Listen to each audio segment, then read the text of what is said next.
Welcome back to Mad Talks of Football, and Manchester City have demolished Crystal Palace at 3-0 at the Etihad Stadium as they keep the hunt on for the under the title, and the title race in the Premier League is still open. They're just 2 points behind Arsenal with two games to go. And I mean, we sort of expected it, if I'm being very honest with you.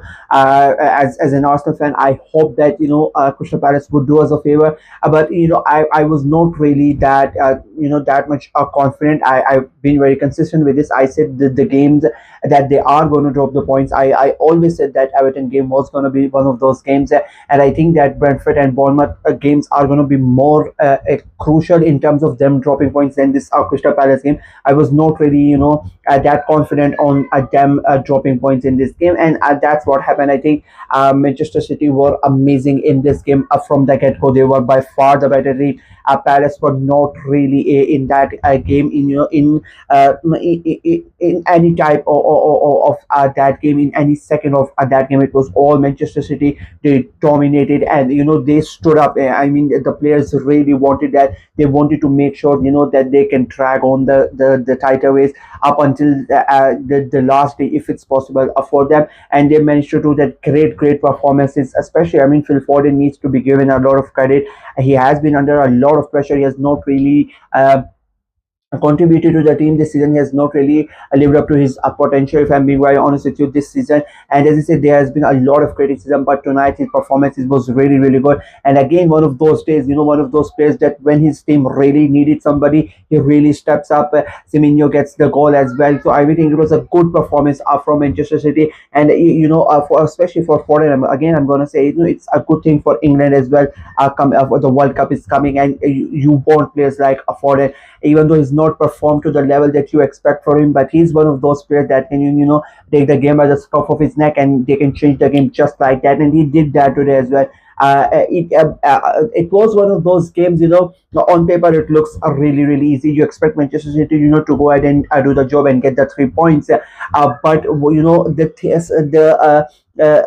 the issues and the stuff around that game, that was very important. That was so huge, the pressure on the players during this game, and what it meant to for Manchester City to win the game, and for what it meant for Manchester City to drop the points in the game, was completely different. And as the City players knew that as well, and as I said, they stepped up from the goalkeeper up until to the striker. Every one of them knew how important this game was, and they really delivered when it really mattered, and they got the job done quite completely, quite comprehensively as well.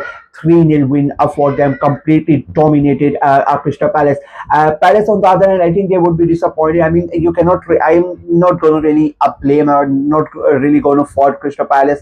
Because that's, as I said, everybody expected this to happen. You had a glimmer of hope, as a rival, and you would have thought, that maybe Palace can go ahead and do something. But let's be very honest, Crystal Palace, they are not really playing for anything at the moment. Their main, their mindset is towards that conference league final, and that's what they are thinking about. Glasner has already talked about in the press conference as well, that he doesn't really care what Manchester City do or what Arsenal do. He's not getting paid by Manchester City or Arsenal. He's getting paid by Crystal Palace, and he's gonna think about Crystal Palace, and it's fair to him. I said that the same thing in when Aston Villa fielded a very weak team against Tottenham Hotspur.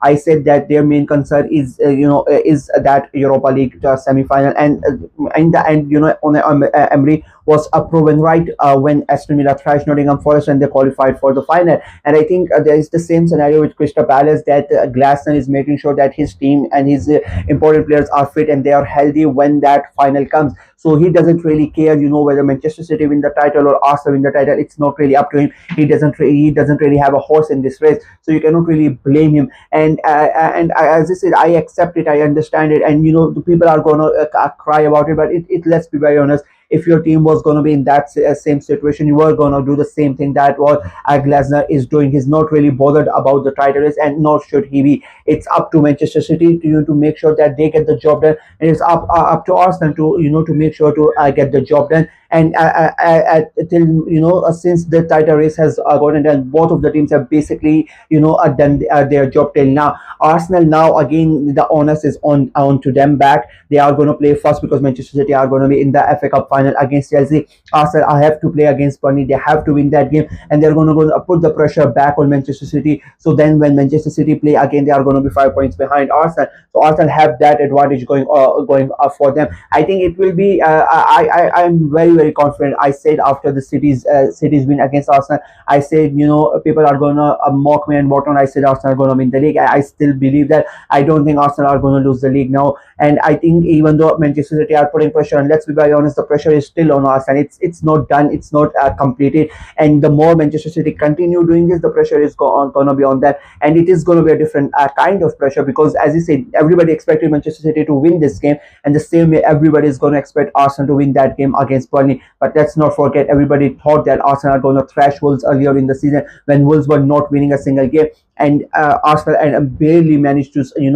scrape past Wolves. And I'm not gonna count my chickens before the eggs are hatched. I need to make sure that we get the job done, and Arsenal need to do that. Manchester City did their job today. They did it very comprehensively. They did it convincingly, and now they're just gonna sit there and they're gonna wait. Like last week when Pep Guardiola said, "Come on, your errands." It's the same with Arsenal. We hope that maybe the Eagles are going to do us the favor. They were not really able to do that. Now Manchester City are going to sit and they are going to hope that Burnley do some miraculous favor to them, and Arsenal end up dropping the points. That's what's going to happen for the last two games. Whether it's Arsenal, whether it's City, both of these clubs are going to do the same thing. And it will be interesting to see if Arsenal do end up dropping points, which I really hope doesn't happen. But again, it's football; anything can happen. I don't think it's going to happen, but it can absolutely 100% can happen. And how Manchester City react to that as well, I think it is going to go down to the wire. I expect Arsenal to win that game, and maybe I have a sneaky feeling that Manchester City are going to win their next week's game, and I think the title is going to be decided on the final day. How it gets decided, it's going to be very interesting. But I think it's going to be decided on the final day, and I think I am still going to back Arsenal here. I think they are going to win. Manchester City, they did their job today, but I think that draw against Everton, that is going to be very crucial for them. And as I said before, I thought they were going to drop points there, and they did it today. I was not really bothered, to be very honest with you. I was not really bothered because I expected this to happen. I said it before as well. I expected Manchester City to win it and win it comfortably, and they have done that. A comprehensive win for Manchester City. So congratulations to them. They are still in that title race. They are still putting pressure on Arsenal, and again, as I said, the onus is on Arsenal to respond. And for Crystal Palace, there's nothing really to say. They don't really care about anything. They are going to finish in the bottom half. Their main concentration is towards that Conference League final, and let's see what they are able to do in that final. They still have a couple of games. One of those games is against Arsenal. So again, they have done. They have played their part against Manchester City. Now they have to play their part against Arsenal. So it will be interesting to see what type of 11 he puts out against Arsenal. I think it's going to put out basically the same type of 11. I think the mindset is going to be the same against Arsenal as well. It's not like it's going to favor Manchester City over Arsenal. I don't really think so. For them, it's the Conference League final that's that's what really matters to them. So yeah, great game of football. For Manchester City, great points, a great result in the title race is still on. That's for me in this video. Let me know what you guys thought of the game, what you guys thought of City's performance and Palace's performance, and who do you think is going to win the title. Let me know in the comment section below. Like the video, share it as well, click on the notification bell, and of course subscribe to the channel. Until next time, bye bye.